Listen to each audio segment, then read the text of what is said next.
Muy buenas noches. Vamos a dar inicio a este debate por expertos, el segundo debate por expertos organizado por Academia FAC, una nueva experiencia donde se le invita a un expresidente de la Federación Argentina de Cardiología. En esta oportunidad tenemos el placer de invitar al doctor Piscor, que es un expresidente de la Federación Argentina de Cardiología, también es un expresidente de la Sociedad Argentina de Hipertensión Arterial, es el presidente electo de la Interamericana Heart Foundations, editor jefe de la revista de la Federación Argentina de Cardiología y también editor asociado al American Journal of Preventive Cardiology actualmente. El doctor va a ser el debate, va a ser el experto que se va a debatir en este caso con ambos comités. En este caso vamos a tener un caso clínico del Comité de Hipertensión Arterial. En este caso lo va a liderar la doctora presidenta actual del Comité de Hipertensión Arterial de la Federación Argentina, que es la doctora Marcela Tripolone. Ella también es diplomada en hipertensión y mecánica vascular y es referente de HARS en La Rioja. También como panelista perteneciente al mismo comité está el doctor Mario Vendersky, que es jefe actualmente de hipertensión arterial del Instituto Modelo de Cardiología de Córdoba y es presidente también del Comité de Hipertensión Arterial de FACS. También junto con otro comité relacionado al tema clínico de hoy, nos invita, está el doctor Cubillo Jorge. El doctor Cubillo Jorge es médico cardiólogo, ecocardiografista y pertenece al Comité del Adulto Mayor para liderar. Quienes habla, soy el doctor Marcos Baroni, también pertenezco a la Federación Argentina de Cardiología, al Comité de Hipertensión y también como presidente, como director, codirector de Academia FAC. Así que es un placer presentar. Vamos a dar paso a la doctora Tripolone del caso clínico. Posteriormente, el doctor Pisco, con su experiencia, analizaremos el caso clínico y los diferentes panelistas podrán dar sus opiniones, incluso discutir el caso y después podemos ver las preguntas del público. Adelante, doctora Tripolone. Muy Buenas bien. tardes. Bueno, en primer lugar, quiero agradecer la invitación de Academia FAC para participar de este debate. Vamos a presentar un caso clínico que es un fenotipo complejo de una hipertensión arterial en la cual en un paciente con una disautonomía severa. Tenemos un paciente de sexo masculino de 70 años con antecedentes de enfermedad de Parkinson en su momento en estadio inicial, antecedentes de hipertensión arterial de larga data y sin antecedentes cardiovasculares mayores conocidos previos al evento índice. ¿Cuál fue su evento índice? Él consultó en una institución que no era de su lugar de origen por un evento súbito de un tromboembolismo pulmonar secundario a una fractura, indicándose en ese momento un tratamiento anticoagulante. Posterior a su alta, el paciente en su seguimiento comenzó a desarrollar de manera progresiva síntomas compatibles con disautonomía. Primeramente empezó a tener inestabilidad postural y sensación de mareo al incorporarse, que fueron a través del tiempo intensificándose, llegando a cuadros de lipotimias, síncope y en algunos casos con traumatismo cráneoencefálico. Por lo cual su médico tratante determinó, debido a su cambio significativo con el elevado riesgo de caídas y de sangrado, suspender la anticoagulación previamente indicada. Posteriormente, este paciente consulta a su lugar de origen por presentar variabilidad de la presión con hipotensión sintomática, con mareo, sobre todo en episodios postprandiales.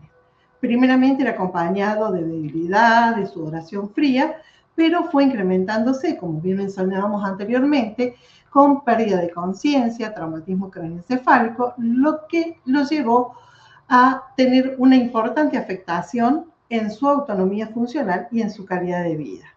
Entonces, cuando nos consulta, nos encontramos ante un conflicto.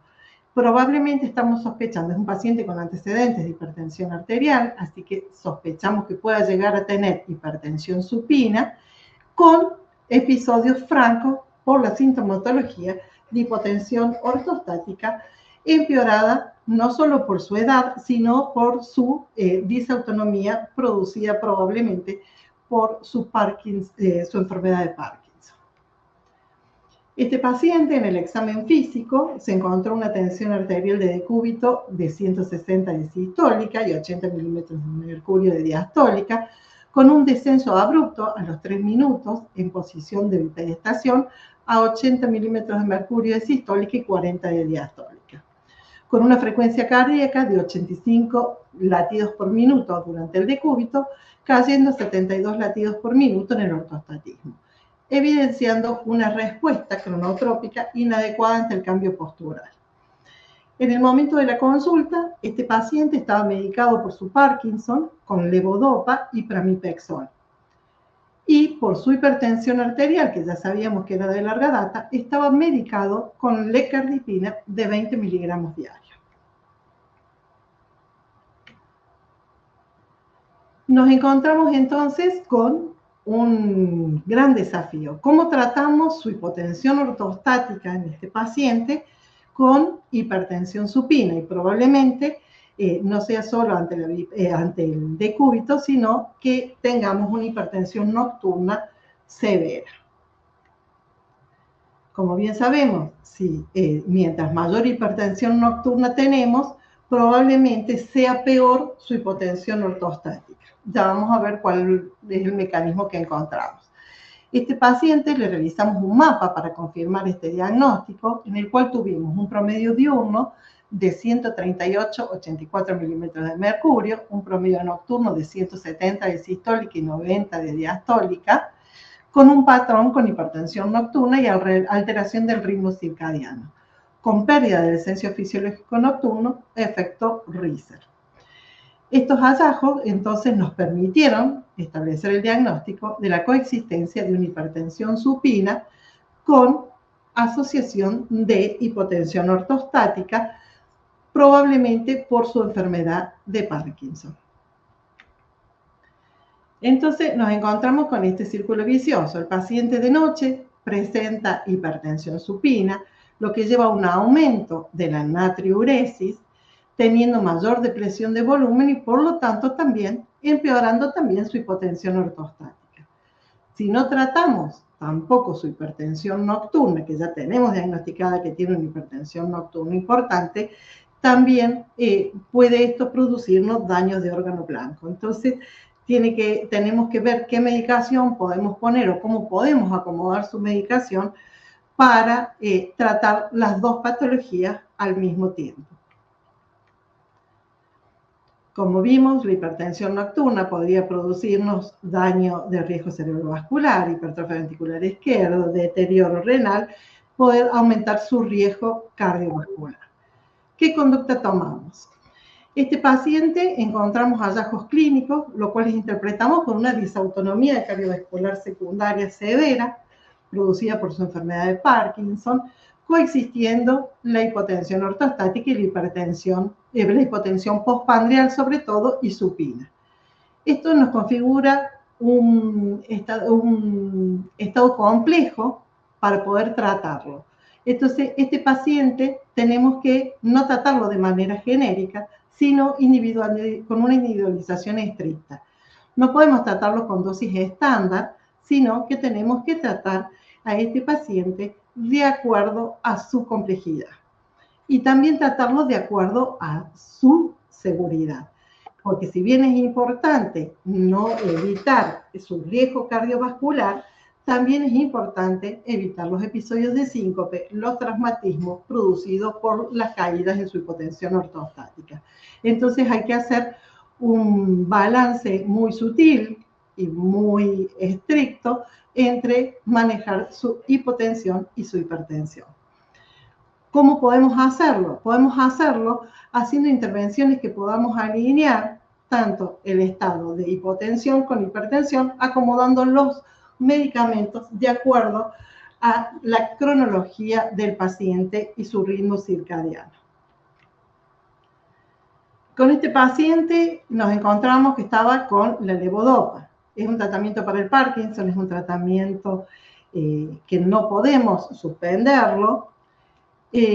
Sabemos que la levodopa también disminuye la presión arterial por su efecto dopaminérgico a nivel central, inhibiendo la noradrenalina y vasodilatación periférica, lo que nos lleva a que este paciente tenga un alto riesgo de hipotensión ortostática. ¿Cómo podemos hacer para manejar qué hicimos con este paciente? Sabemos que el pico de la levodopa es entre la hora y la hora media después de la toma Entonces, acomodar el horario para evitarlo que no estén combinados con otros hipotensores, para que estén alejados, y fraccionar la dosis, porque la dosis también es dosis, el efecto también es dosis dependiente. Entonces, fraccionar la dosis de la levodopa y alejarla de los hipotensores. Usamos esa estrategia. Estaba él también tratado con pramipexol. Entonces, además de la disautonomía propia del parkinsonismo, tenemos que las drogas para tratar el Parkinson nos producen también hipotensión ortostática. El pramipexol, agonista de los receptores D2 y D3, que también inhibe la liberación de adrenalina y produce vasodilatación periférica, también nos disminuye la presión arterial, presentando también un alto riesgo de hipotensión ortostática. ¿Cómo tratamos de titularlo en conjunto con el neurólogo? Como empezarlo de que lo titularan en forma paulatina, porque también es dosis dependiente para que el organismo pueda ir adaptándose y evitar la hipotensión brusca. El paciente estaba tratado con lecardipina. Retiramos la lecardipina porque tiene mayor efecto vasodilatador y tenía una vida media larga, y corríamos riesgo de hipotensión ortostática también al tener vida media más larga, y lo tratamos de reemplazar por un ARA2. Un ARA2 que tenga un mejor efecto natriurético nocturno, ponerlo de noche para que tenga mayor efecto durante la noche, a bajar la presión sin producir tanto efecto a nivel matinal. Entonces, administrándolo de noche, pudimos reducir la hipertensión nocturna sin empeorar su hipertensión diurna. ¿Y qué drogas podemos usar para tratar su hipotensión diurna? Podemos usar la midodrina, que es un alfa-adrenérgico, para poder aumentar su presión arterial durante el día y ponerla alejada de la dosis nocturna. Tiene una vida media corta, más o menos entre 4 horas, aproximadamente 4 a 6 horas como máximo. Entonces, dividirla en 3 dosis, a la mañana, al mediodía y temprano a la tarde, para que el efecto hipertensor de la midodrina no se sume en el horario de reposo. Otra estrategia que podemos utilizar, que utilizamos en este paciente, como la midodrina no nos fue suficiente para mejorar la hipotensión diurna, agregarle fluorohidrocortisona, que es un mineralocorticoide, que este mineralocorticoide retiene sodio y agua, lo cual nos aumenta el volumen intravascular. Dándolo a la mañana, logramos aumentar la presión arterial, disminuyendo un poco el riesgo de hipotensión ortostática al causar retención de agua y aumentar el volumen. Sí tenemos que tener en cuidado con este paciente es con la hipocalemia. Además de estas medidas, le recomendamos al paciente medidas no farmacológicas, como una buena hidratación, por lo menos 2 a 2,5 litros por día de agua, levantarse en 3 tiempos, no cambiar bruscamente de posición, usar medias de compresión elástica, fraccionar las comidas para evitar la hipotensión severa postprandial y controlarse la presión tanto en posición supina como en decúbito. Entonces, con este paciente, ¿qué hicimos? Adecuamos su medicación de acuerdo a sus ritmos circadianos, fuimos adecuándola en fase. Lo primero que se hizo fue con una intervención diurna de agregar la midodrina, fraccionada en 3 dosis, como habíamos dicho, y cambiar la lecardipina por el losartán en una dosis única nocturna, para poder controlar la hipertensión nocturna sin comprometer la presión durante la mañana. Como no fue suficiente esta respuesta, se agregó el refuerzo de la fluorohidrocortisona en horas de la mañana para aumentar la resorción de sodio y expandir su volumen. Siempre acompañado de las medidas no farmacológicas, que son fundamentales y es la primera estrategia que tenemos que usar en estos pacientes. Entonces, como para repasar en este paciente, lo que hicimos, el arsenal diurno que le pusimos fue la midrodrina, utilizándolo en dosis repartidas, en 3 dosis diarias. Posteriormente agregamos la fluoridocortisona en el horario matutino y para el arsenal nocturno, para la hipertensión arterial, en los sartán le pusimos en 50 miligramos diarios para reducir la natriuresis nocturna, preservando el volumen sin empeorar la hipotensión matutina. No utilizamos en este caso, porque no fue necesario, parches de nitroglicerina en el horario nocturno y retirárselo al levantarse. Y bueno, la clonidina tampoco la utilizamos porque no fue de elección en este paciente. Otra estrategia no farmacológica, repasando, es si hace el paciente algún reposo diurno que no sea en posición totalmente horizontal, sino que sea más bien en un sillón reclinable, si hace un descanso, por ejemplo, en la siesta. Y lo más importante, que si hace un descanso durante el día, no solo no en posición totalmente horizontal, sino que no sea cercano a la midrodrina, para evitar la hipertensión en el momento del reposo. Repasando los tips que le dimos de manejo nutricional al paciente, evitar las comidas copiosas, le indicamos, para evitar la dilatación esplénica severa y la hipotensión postprandial, fraccionando la ingesta diaria en pequeñas porciones. Expansión del volumen, tomando sobre todo en las primeras horas de la mañana mucho líquido y comiendo con un poquito más de sal de lo habitual. Un soporte mecánico a través del uso de medias de compresión elástica y el entrenamiento de las posiciones, maniobras de contrapresión, cruzar las piernas, tensar los músculos ante los prodromos de mareo, así como hacemos con los pacientes con lipotimias vasovagales. Y el entrenamiento para levantarse en 3 tiempos, evitando los cambios bruscos de posición. Durante el descanso nocturno se le recomendó al paciente elevar la cama, no solo la cabecera, sino la cama en una posición más o menos entre 20 a 30 grados, que sería más o menos una elevación de 15 a 20 centímetros, la cabecera de la cama. En el seguimiento que hicimos, le realizamos a este paciente un nuevo mapa en el cual encontramos una mejoría de su perfil tensional, mejorando los promedios de tensiones arteriales, teniendo un promedio de presión diurna de 107/70 con un promedio de presión nocturna de 150/85, disminuyendo drásticamente sus episodios sincopales y tuvo una mejoría funcional de su disautonomía importante.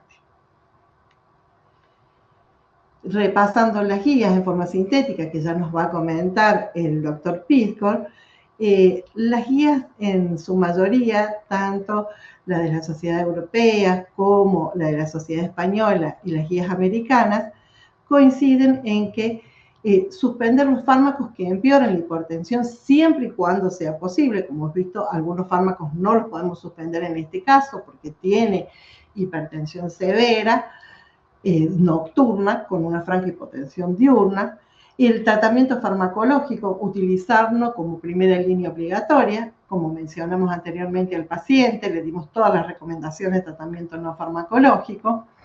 Y el tratamiento farmacológico de la hipertensión supina debe hacerse tras la evaluación riesgo-beneficio entre el daño cardiovascular que pueda llegar a producir la hipertensión nocturna con los daños que puedan producir su hipotensión diurna, como son los síncopes, las caídas, las fracturas y los accidentes. Muchas gracias. Muchas gracias, Marcela. Excelente caso. Como como vemos, es un caso extremadamente complejo. No es fácil manejar este tipo de paciente. Por eso la idea del debate con expertos es hablar con un experto en esto. Muy claro lo que mostraste, Marcela. Así que vamos a tener la oportunidad de escucharlo al doctor Piscor. Doctor Piscor, cuando quiera, escuchamos su opinión, sus recomendaciones y conjuntamente con el doctor Mario Bender, que el doctor Cubillos y Marcela puede interaccionar entre ustedes. Bueno, muchas gracias a Academia FAC, al doctor Marcos Baroni por invitarme a discutir este caso tan bien presentado y manejado por la doctora Marcela Tripolone de la ciudad de La Rioja. Así que muy contento de compartir con todos los colegas de la FAC presentes. Eh, Me han titulado experto en este tema. La verdad que yo lo primero que haría preguntar es si hay expertos en este tema y cuántos expertos hay en el mundo sobre este tema, porque es una situación bastante particular e infrecuente, muy infrecuente, de que veamos en nuestros consultorios. Así que un poco contarles algunas ideas que tengo al respecto dentro de la verdadera poca experiencia que tengo personalmente en este tema. Vamos a repasar un poquito los puntos claves de este paciente. Es un sujeto de género masculino de 70 años de edad que tiene enfermedad de Parkinson desde los 60 años, que está en tratamiento con levodopa y pramipexol. No tenemos en la historia clínica las dosis, por lo menos en lo que me enviaron a mí no lo veía y no recuerdo si Marcela lo especificó, que tiene una hipertensión arterial, no son muy precisos los datos, pero que está en tratamiento con lercanidipina de 20 miligramos día. Y aparentemente tiene una gran variabilidad de la presión arterial, con lipotimias y síncopes. En esa consulta tenía en decúbito una presión de 157/80 con una frecuencia cardíaca de 85 latidos, y en bipedestación tenía claramente un descenso ortostático de 130/70 con también una caída de la frecuencia cardíaca. eh, lo que ocurre con la presión arterial y lo que ocurre con la frecuencia cardíaca son dos parámetros muy importantes, porque mientras uno implica fenómenos parasimpáticos, el otro implica fenómenos simpáticos, esta gran variabilidad tanto de la presión arterial como de la frecuencia cardíaca. Se le hace un mapa donde estaba con un promedio diurno de hipertensión arterial, pero con un promedio nocturno con ascenso nocturno de la presión arterial. Algunos lo llaman esto de hiperinverso, pero tiene un ascenso nocturno. Entonces el paciente fue tratado para su disautonomía autonómica con midodrina diurna. Los sartán nocturno no tenemos la dosis, supongo que debe ser 50 miligramos, más medidas no farmacológicas muy importantes, de hecho son las más importantes, más que cualquier medicación, inclusive evitar las comidas copiosas, maniobras de contrapresión, medias de compresión, evitar cambios bruscos de posición. Un poco esto es el resumen muy rápido del paciente. Entonces el paciente está claro que tiene una variabilidad de la presión arterial. ¿Cuáles son las medidas que tenemos para evaluar la variabilidad de la presión arterial? Tenemos la variabilidad en dominio de frecuencias analizadas mediante el espectro de poder, el desvío estándar, que es lo que la mayoría de los dispositivos que usamos para monitoreo ambulatorio de presión nos informan, las variaciones del desvío estándar evaluadas hora a hora, o en el promedio de las 24 horas, coeficiente de variación. Como ven ustedes, hay muchas medidas de variabilidad. A mí me da la sensación que este paciente tiene como parámetro de variabilidad de la presión la diferencia de los valores de presión arterial entre los valores máximos y mínimos que tiene en el periodo de 24 horas. 24 horas. Hay otros parámetros como la relación base-pico cuando los pacientes están medicados, el índice de alisado o Smoothness Index y otras medidas de variabilidad cuando el paciente está medicado. Pero me parece que la gran variabilidad está dada por los valores máximos y mínimos, por lo menos no tenemos en el reporte otros datos para considerar. ¿Cómo se debe evaluar la variabilidad de la presión arterial? Se puede medir en el muy corto plazo, es decir, latido a latido, mediante el monitoreo continuo de presión arterial invasivo o no invasivo. Quiero decirles que hoy ya hay dispositivos validados para medir latido a latido en forma no invasiva. Tenemos en el análisis de la variabilidad en el corto plazo, con el monitoreo ambulatorio de la presión arterial que este paciente recibió, y tenemos el monitoreo en el mediano plazo, es decir, la variación día a día mediante el monitoreo domiciliario de la presión arterial. En este caso, si deseamos evaluar la diferencia entre la presión arterial máxima y mínima en los periodos matinales y vespertinos, el método de elección para evaluar esta variabilidad es el monitoreo domiciliario de la presión arterial. Y luego tenemos la variabilidad en el largo plazo, que es el monitoreo de la presión arterial en el consultorio. ¿Cuáles son los fenotipos de variabilidad de la presión arterial? Puede haber una reactividad generalizada de la PA, es decir, una variabilidad exagerada de la PA, como es el caso que espontáneamente tiene el paciente. Después vamos a ver las causas de esta variabilidad de la presión arterial exagerada que tiene nuestro paciente. Como dijo la doctora Marcela Tripolone, esto aumenta el riesgo cardiovascular. Y después existen causas específicas de variabilidad de la presión arterial, como la reactividad nocturna de la presión por apnea del sueño. Habrá que ver si en este paciente esto suma. La hipertensión ortostática, el ascenso matinal exagerado de la presión arterial, la reactividad de la presión arterial inducida por el ejercicio, algo que ha generado mucho debate, por ejemplo, en los test ergométricos, y la reactividad de la presión arterial inducida por situaciones de estrés, lo que algunos llaman en forma, digamos, coloquial, hipertensión emotiva.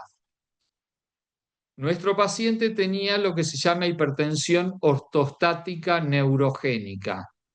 ¿Cómo se define? Como una presión arterial sistólica mayor a 140 y mayor a 90 la diastólica, medida al menos después de 5 minutos de reposo en posición supina. Y esta hipertensión ortostática neurogénica se clasifica en leve, moderada y severa. De acuerdo a los datos que mostró la doctora Marcela, pareciera ser que en nuestro caso de pacientes de hipertensión ortostática neurogénica leve, tenía 140 y 159, 90, 99.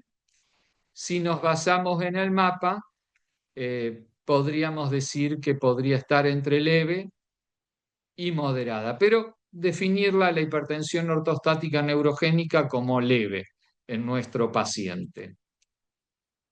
Y lo otro es que dentro de estos fenotipos de variabilidad, claramente nuestro paciente, si no le hacemos un mapa, tiene hipertensión enmascarada. La hipertensión enmascarada puede ser detectada por automonitoreo domiciliario de la presión arterial. Hipertensión enmascarada matinal, vamos a ver que este paciente también la tiene, y la hipertensión enmascarada detectada por mapa, que es lo que se observó en nuestro paciente, una hipertensión enmascarada nocturna. Ya vamos a ver mejor este fenotipo.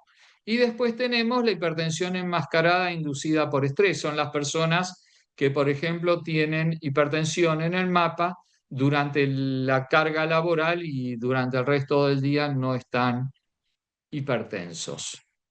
Nuestro paciente estaba medicado y vimos que había una discordancia entre la presión de consultorio y la presión en el monitoreo ambulatorio de la presión. Nuestro paciente tenía una hipertensión enmascarada, no controlada, que dependiendo del volumen de medicación puede ser resistente o no resistente. En nuestro caso, el paciente no era resistente al tratamiento, tenía una hipertensión enmascarada, no controlada, bajo tratamiento con lecarnidipina. Vamos a ver que persiste a pesar del cambio terapéutico. Un hecho muy interesante me parece este estudio donde se analiza en individuos con hipertensión ortostática, normopresión ortostática e hipotensión ortostática, qué es lo que pasa con la presión durante el sueño, durante la mañana y durante el despertar. Y fíjense interesantemente, como ocurre en nuestro paciente que tiene hipotensión ortostática, la presión arterial nocturna está más elevada que los que tienen hipertensión ortostática y que los que tienen normopresión ortostática. Es decir, que este modelo de hipotensión ortostática con hipertensión nocturna es un modelo clásico. Obviamente hay un ascenso matinal de la presión arterial, pero que es menos significativo que en el paciente que tiene hipertensión ortostática. Pero es un modelo clásico. Hipertensión nocturna enmascarada con hipotensión ortostática, como vemos acá. Entonces, el paciente tenía hipertensión no controlada, probablemente hipertensión oculta nocturna, hipotensión ortostática y variabilidad incrementada de la presión arterial en el corto y mediano plazo. Ustedes ven acá los episodios de hipotensión y de hipertensión nocturna, pero este paciente también tenía un ascenso matinal de la presión arterial, ¿eh? Así que eso hay que tenerlo en cuenta. Entonces, el paciente se le agregó fludrocortisona. Yo cuando leí la historia clínica que me mandaron no estaba la posología. Bueno, ahora la doctora Marcela Tripolone la mostró con una presión diurna de 130/72 y una hipertensión nocturna de 151/81, con mejoría sintomática, disminución de los episodios psicopales y lipotimia.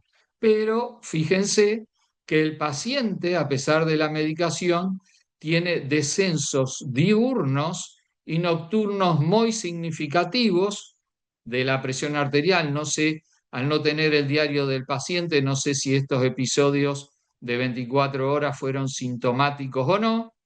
Persistió con hipertensión nocturna y persistió con ascenso matinal de la presión arterial, tanto sistólica como diastólica. Entonces, viendo el caso del paciente, ¿cuáles son las causas neurológicas de falla autonómica?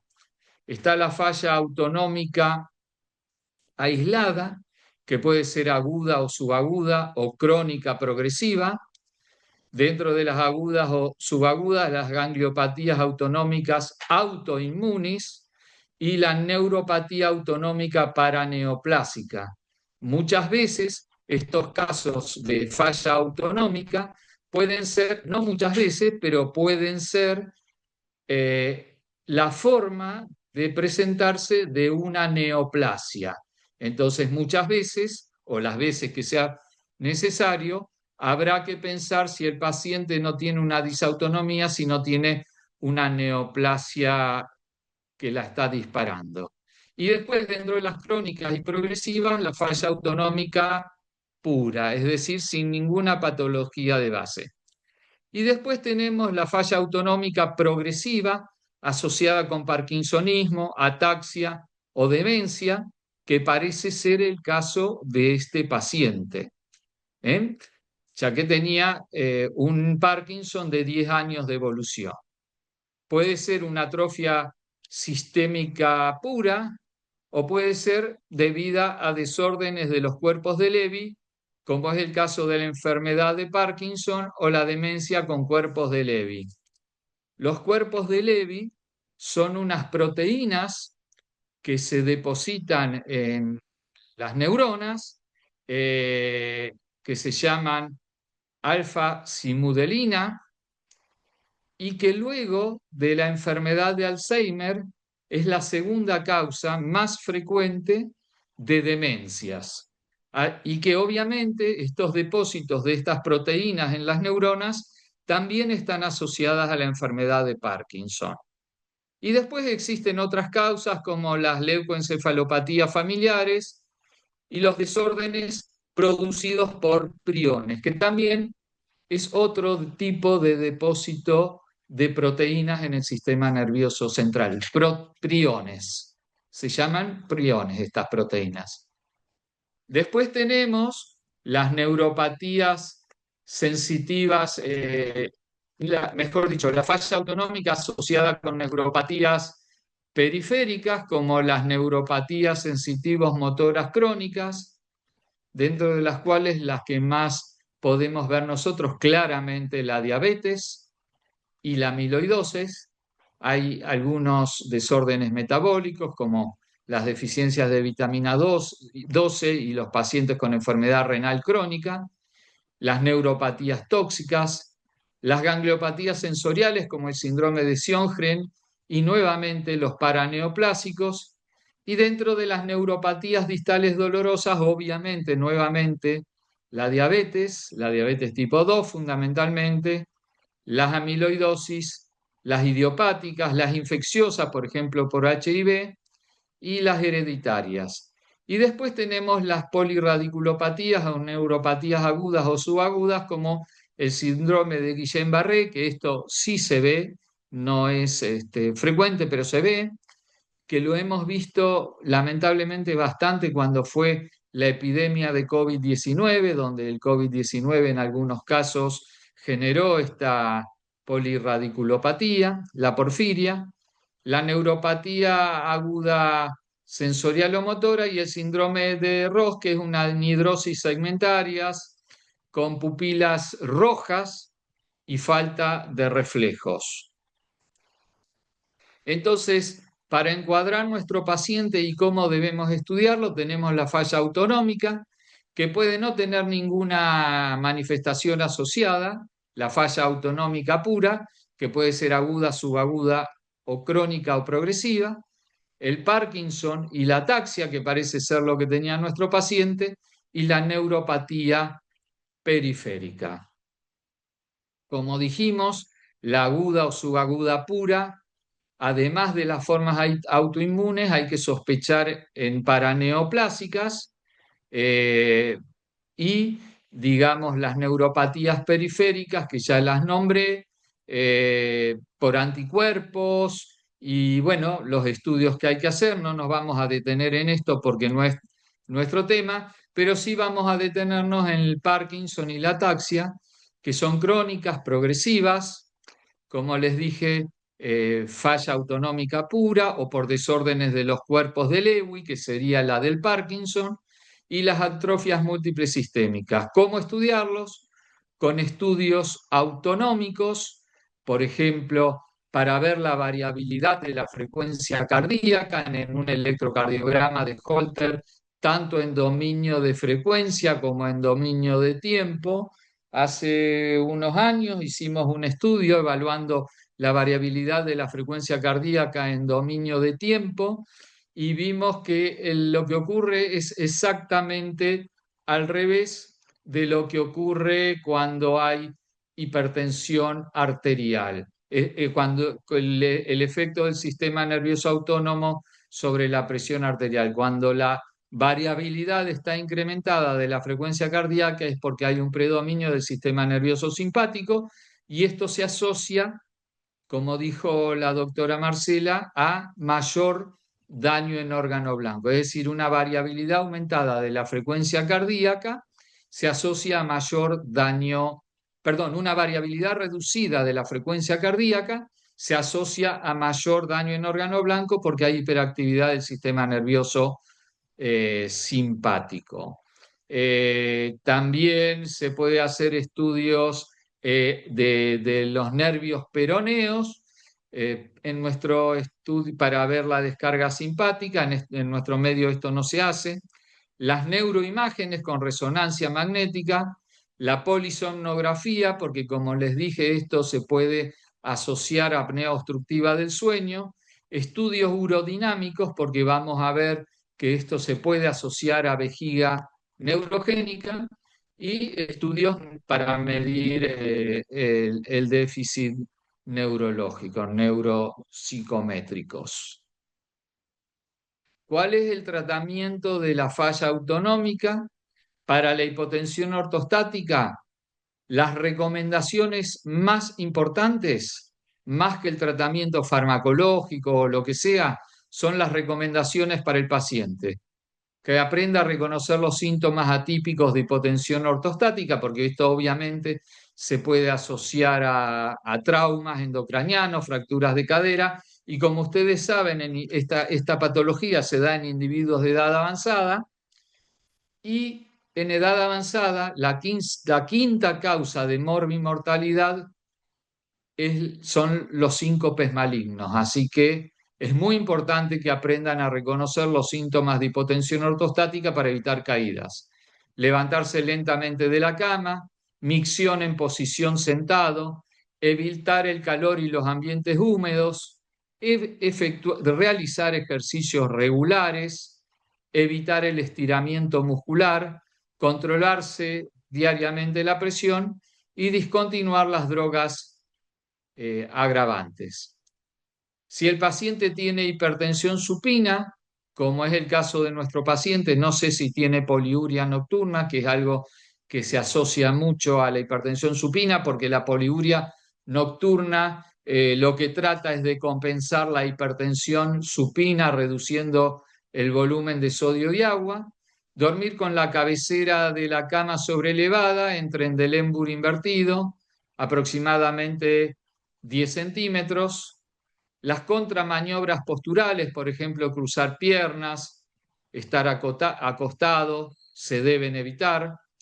Expansión del volumen, ingesta diaria de 8 a 10 gramos de sodio, ingesta de fluidos de al menos 2 a 2,5 litros por día. En nuestro caso del paciente, no recomendar la ingesta de sodio porque evidentemente es un hipertenso de 24 horas, pero sí de líquidos libres. Estas medidas son las más importantes antes de cualquier inicio de tratamiento farmacológico.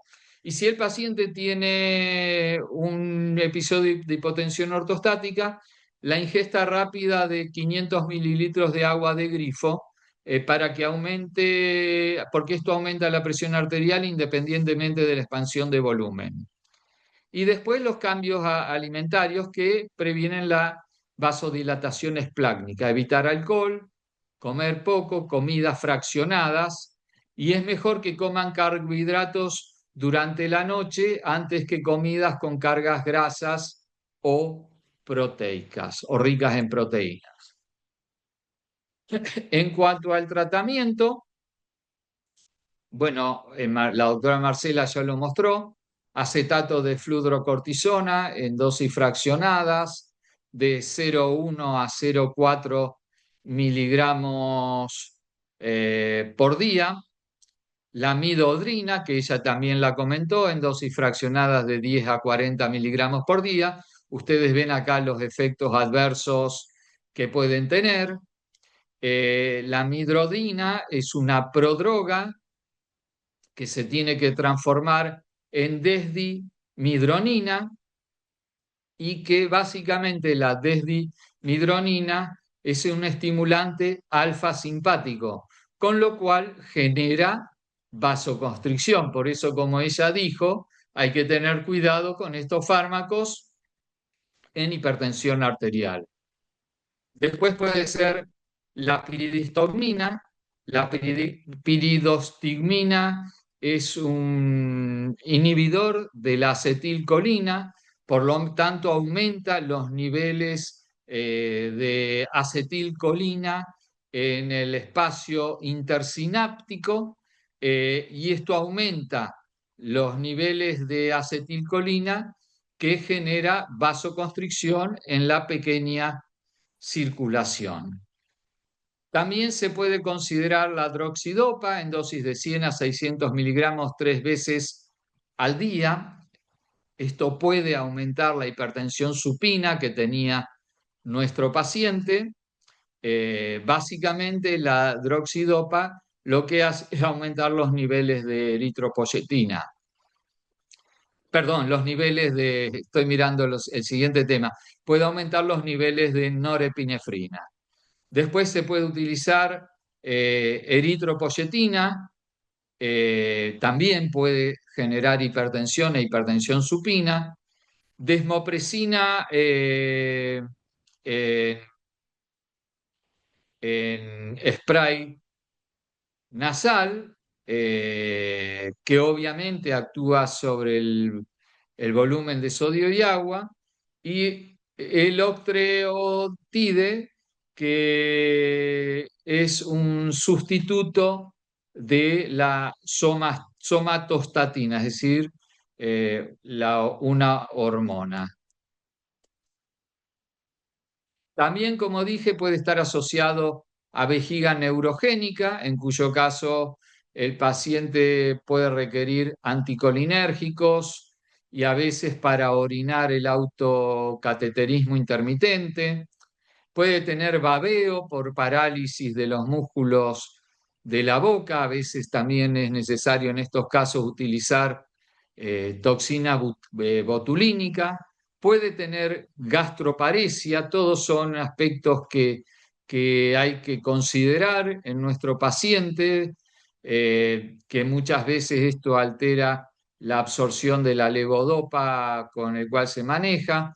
Puede generar constipación y puede generar disfunción eréctil, así que los inhibidores orales de la fosfodiesterasa pueden ser, como el sildenafil, pueden ser muy útiles. Todas estas cosas son aspectos que hay que investigar en pacientes como el nuestro, que tiene una causa neurogénica de disautonomía.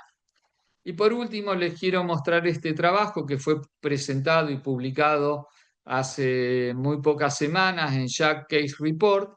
Es el estudio Ramson, que abre una nueva alternativa como para que se investigue a futuro.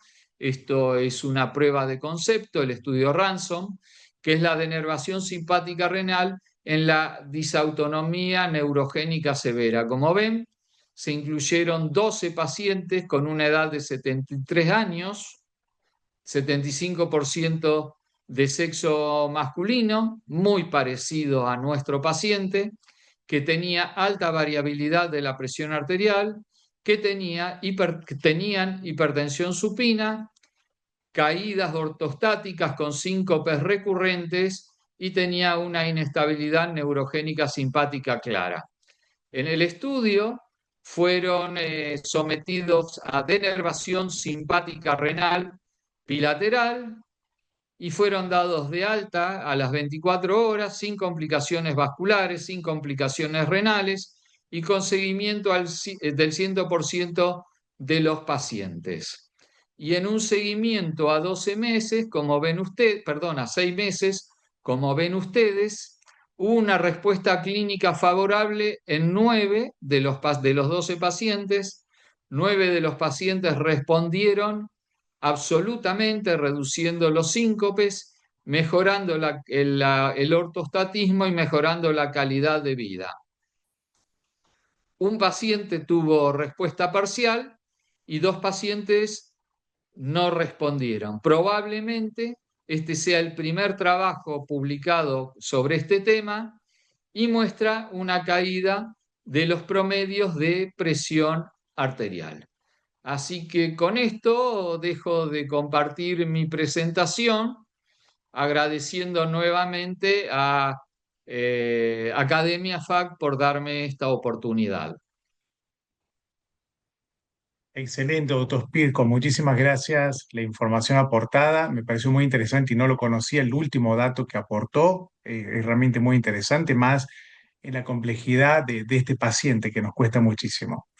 Simplemente para hacer algo Tengamos interactivo, cuidado que esto sí, es una prueba de concepto, de no es concepto, como exacto. para tomarlo, es una prueba de concepto. Muy bien, muy bien. Que veo como dentro de todos estos pacientes que son complejos, ya tenemos una herramienta supuestamente más en estudio para ver qué pasaría en el futuro. Con respecto a este paciente, me gustaría interaccionar con los invitados, con los panelistas, el doctor Cubillo, el doctor Mario Vendersky. Doctor Cubillos, usted pertenece al Comité del Adulto Mayor y con seguridad va a encontrar la complejidad por las comorbilidades que tiene y por la edad de los pacientes, el Parkinson y toda la alteración como hemos demostrado en este paciente. Y me gustaría a usted hacerle la pregunta de cómo lo tratan ustedes este paciente y cómo lo ven. Y después una pregunta al doctor Mario Vendersky. Yo quiero saber, si este paciente, doctor, ¿cómo lo considera usted y los objetivos de presión arterial que usted tendría que lograr en este paciente viendo el contexto del fenotipo que estamos hablando? Doctor Cubillos, ¿una opinión? Bueno, buenas noches, muchas gracias a todos. Excelente la presentación del doctor Pirco, muchísimas gracias. Bueno, nosotros vemos más que todo pacientes con hipotensión ortostática no neurogénica.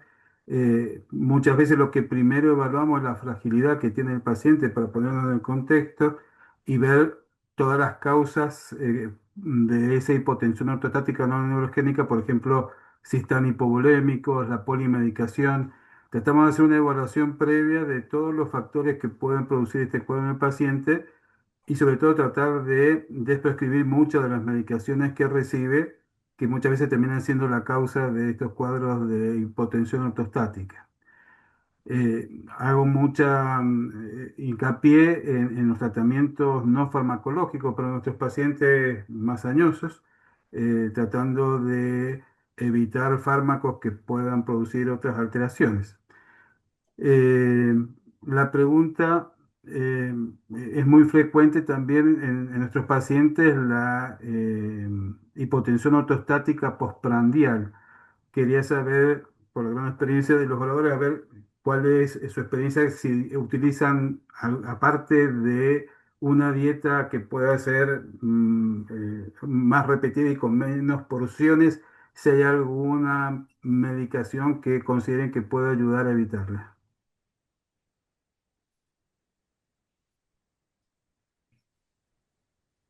Ok. Doctora Tripolone. No, era una pregunta, no sé si al doctor Pisco o al doctor Sí, Vendetti doctor o a la Piscor o, doctora. o cualquiera del panel, doctor Mario Vendersky. Ujú.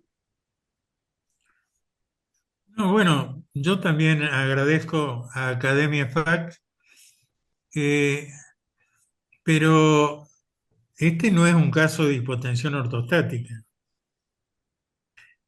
Este es un caso de una disautonomía compleja causada por el Parkinson y la medicación del Parkinson. Viene a ser que tiene un simpático y un parasimpático que están tremendamente, diríamos, anormales en distintos momentos del día. Yo no lo equipararía con la hipotensión ortostática, que eso sí estamos más acostumbrados a ver y a tratar.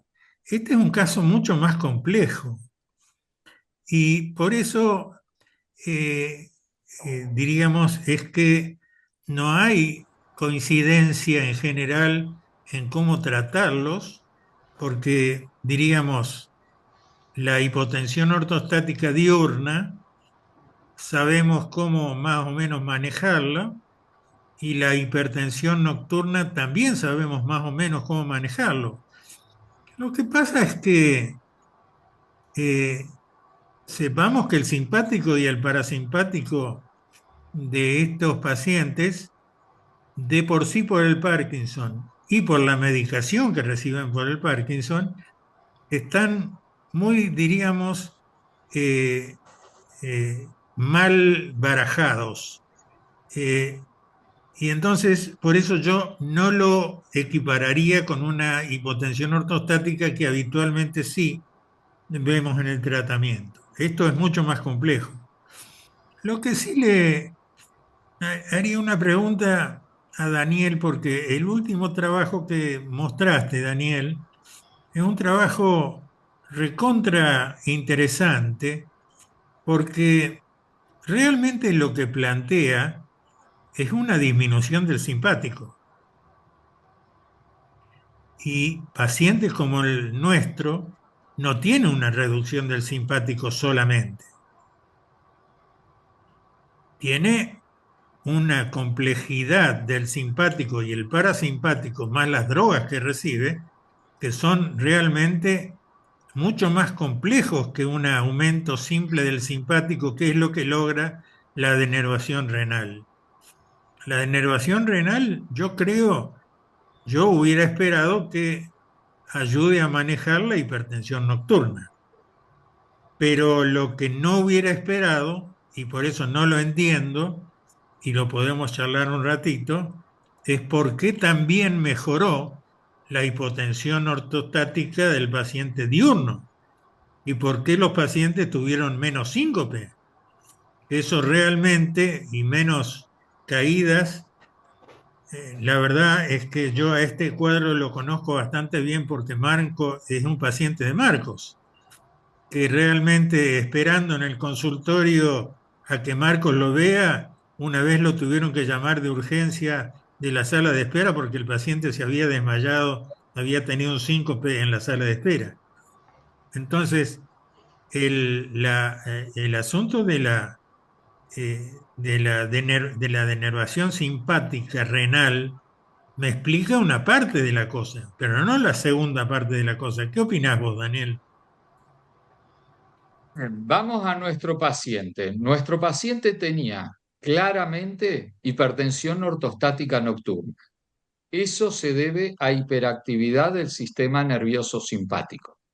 El paciente tenía caída de la frecuencia cardíaca de la posición supina a la posición parada.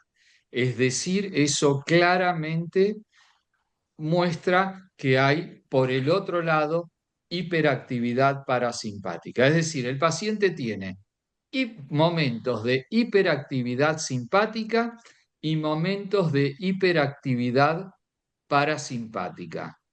Eso es claramente Parkinson, por el Parkinson. Sería interesante que el paciente tuviera un electrocardiograma de Holter de 24 horas, porque si la variabilidad de la frecuencia cardíaca está reducida, eso claramente confirmaría la hiperactividad simpática. Eso por un lado.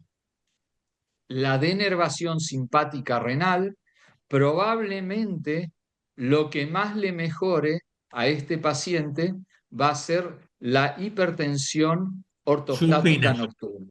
Sí. Por eso, va a ser fundamentalmente lo que mejore la hipertensión ortostática nocturna. Ahora, lo que hay que ver es cómo queda el nuevo equilibrio entre la hipertensión simpática y el ortostatismo.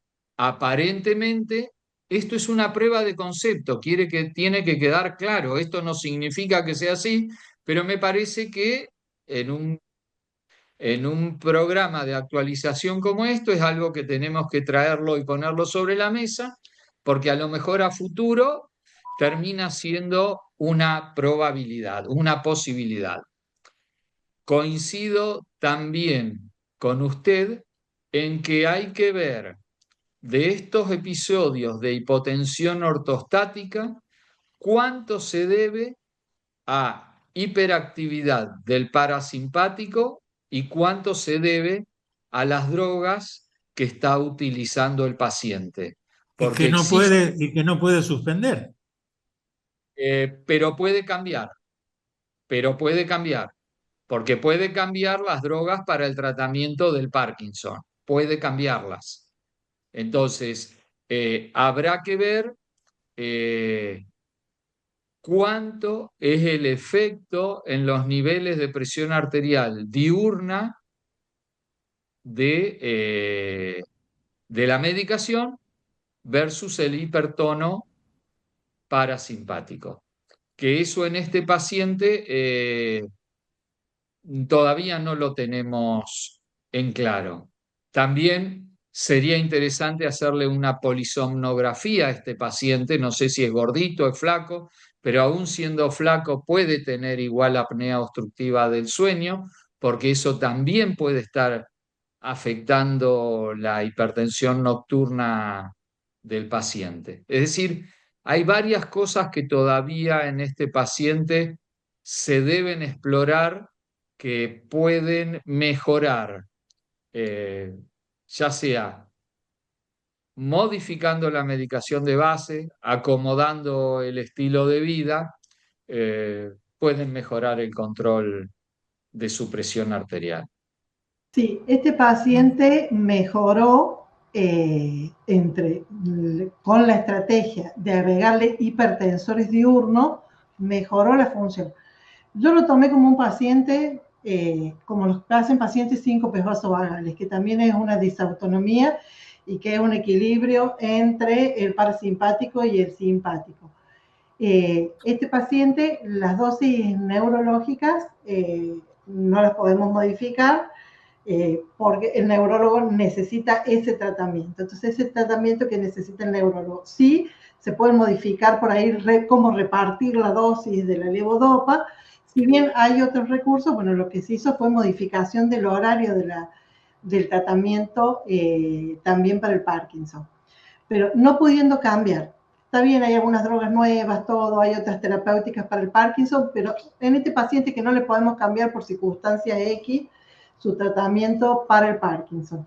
¿Cómo lo manejamos nosotros desde el punto hemodinámico? Y hubo una franca mejoría, porque al principio, tomándole la atención, llegaba, estando en la atención en el consultorio, caía de 170 a 80 de sistólica.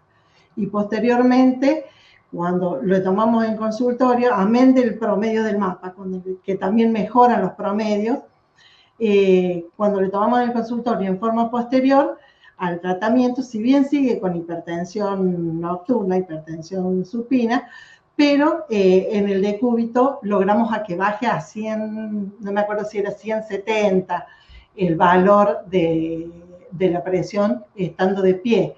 Entonces ya no son valores tan de riesgo y el paciente empezó a mencionar, ya no tenía caídas, no tenía mareos. Entonces no pudimos lograr un valor óptimo de cifras tensionales, pero sí una gran mejoría clínica y tratar, por supuesto que puede ir mejorándose aún más, pero hubo una franca mejoría entre la sintomatología y las cifras tensionales.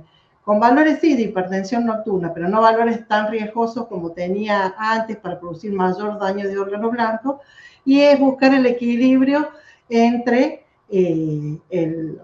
la calidad de vida, el riesgo de fracturas, el riesgo de traumatismo de cráneo, contra el riesgo cardiovascular. Entonces, manteniendo una presión.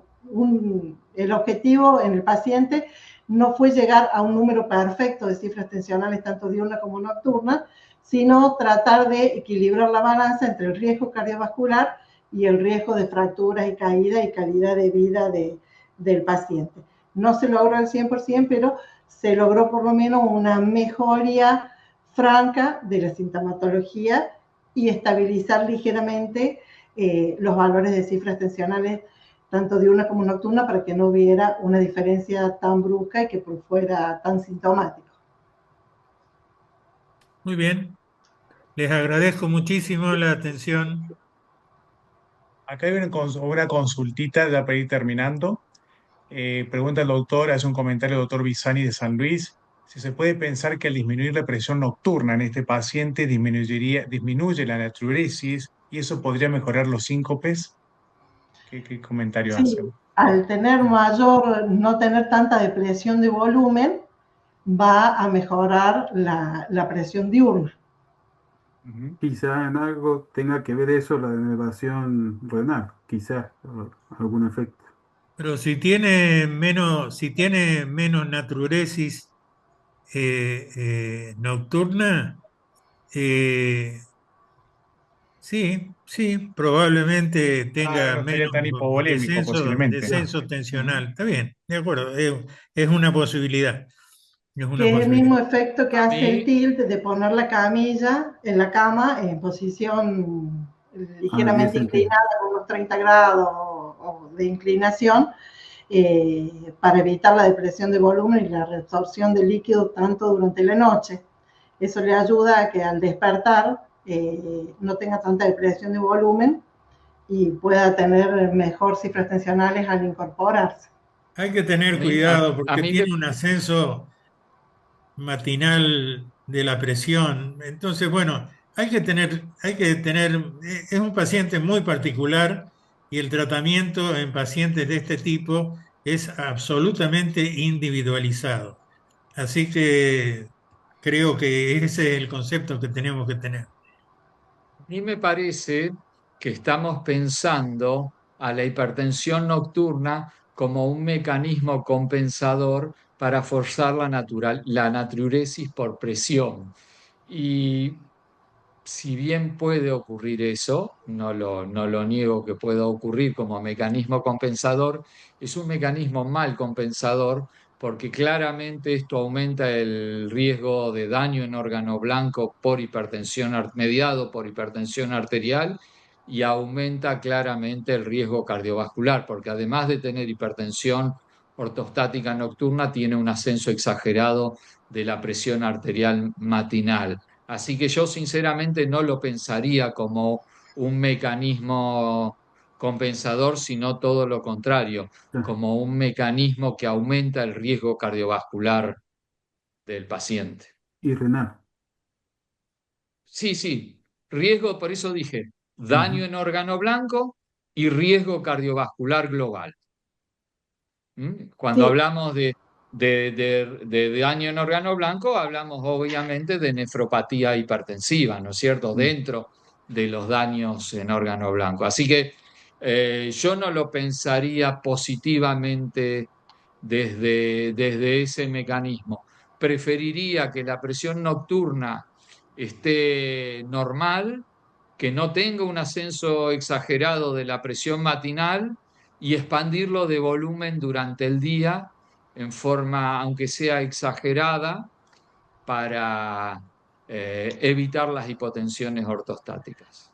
sí, se podría ver de poner algo también de vida media corta, pero que no de presión y volumen durante la noche e intensificar el tratamiento nocturno con algún antihipertensivo de vida media corta. Yo preferiría manejarlo de esa manera. Y durante el día ya a la mañana, que tenga un buen desayuno con mucho volumen de líquido, como por allá desde la mañana estar expandido eh, de sodio y agua. No la carga de sodio por su hipertensión, pero sí sobre todo de volemia. Y Sí, es un, luego mantener la carga de volemia durante todo el día. sí, es un tema, porque toda esa volemia durante el día la va a reabsorber a la noche cuando se vaya a acostar, así que sí o sí las medidas no farmacológicas de elevar la cabecera como para disminuir Son muy la importantes. Por eso dije, las medidas no farmacológicas en este tipo de pacientes son más importantes que las medidas farmacológicas. Así es. Bueno, yo para ir terminando, primero, en nombre de Academia FAC, agradezco muchísimo al debate con expertos, especialmente a usted, doctor Piscor, a los otros panelistas, doctor Cubillos, doctor Mario Vendersky, doctora Marcela Tripoloni, ambos del Comité de Hipertensión como del Comité del Adulto Mayor. Simplemente algunos datos para tener referencias, es un caso complejo. Pegamos un paciente que esto es un paciente que se denomina paciente frágil, por lo tanto, como dijo el doctor Vendersky, es un paciente que hay que individualizar el tratamiento con la complejidad que tiene, con todas las herramientas y otras herramientas que se pueden llevar a su casa. En este paciente sí, yo creo que es muy necesaria la utilización del monitoreo ambulatorio de la presión arterial, evaluando todo lo que es su ritmo circadiano que nos puede ayudar a nosotros a mejorar la medicación y saber en qué momentos del día podemos modificarla en este tipo de pacientes. En nombre de la Academia FAC, Muchísimas gracias. Esto después se va a subir obviamente a las redes, se va a subir a YouTube para que lo puedan volver a ingresar y poder verlo las veces que sea falta. Muchísimas gracias a los comités Saludos y a a usted todos nuevamente, doctor. ustedes. Muchas gracias. Saludos a Muy todos. agradecido. Que anden muy bien. Chao, hasta luego.